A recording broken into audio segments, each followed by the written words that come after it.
Finally, Denis Cyplenkov is healthy now and he will be climbing the ladder once again. Denis told Engin that he will be ready to compete at next East vs West event if it happens in Turkey or in some of the nearby countries where he can easily fly to.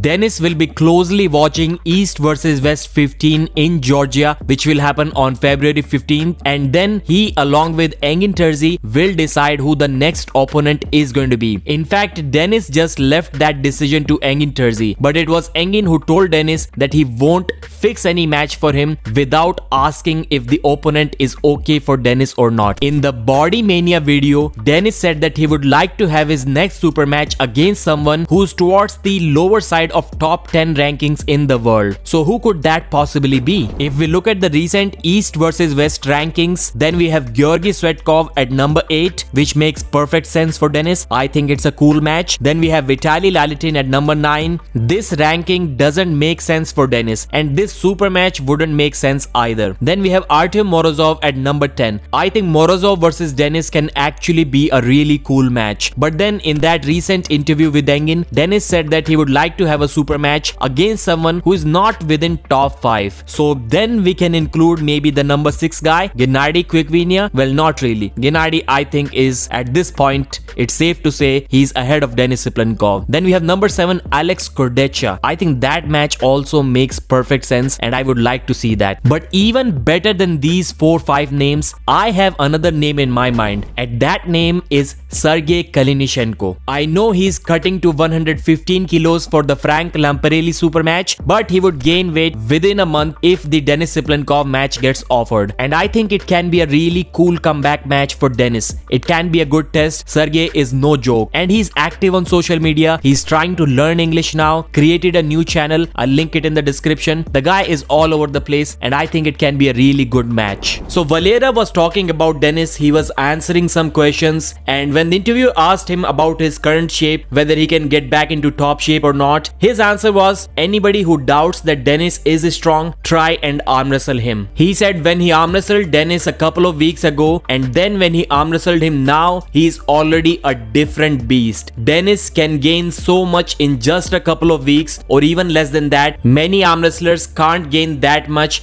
within a year. So let's get back to the topic. Why is Denis healthy now all of a sudden? Well, Denis himself said that all of his previous problems are gone now, and even Engin Terzi was surprised to hear that. He said that he's still limping a little bit, but the hip pain is not there, and that is what's most important. Before that, even while walking, he felt a sharp pain through his hip. That is gone now. Well, Engin also mentioned this, and many people mentioned that in the comment section on some of the Body Mania videos, that maybe the pain is gone because Denis Cyplenkov is not lifting weights now, and when he does, the pain will also come back. I hope that's not true, but it's not like Denis is not taking care of that. He has stopped doing any standing exercises where he's lifting heavy weight so that his lower body does not catch much weight. So he's doing weights on the pulley system now. Maybe he's doing the same weights while sitting down so that it doesn't get affected. Denis said another thing which the fans may not like too much. Training is boring, to be honest. I don't even have the desire. But when there is a rival, you have to put everything aside and start working hard. So maybe Denis was always like that. And he even mentioned that he has done this many times when he doesn't want to train, but he has an opportunity, he has a responsibility, he has an upcoming event. That's why he trains hard for that. The important thing is Denis enjoys the fight. He enjoys the actual super match. And in order to enjoy that, you really have to train hard. That's it for this video. Please hit the thumbs up and I'll see you again.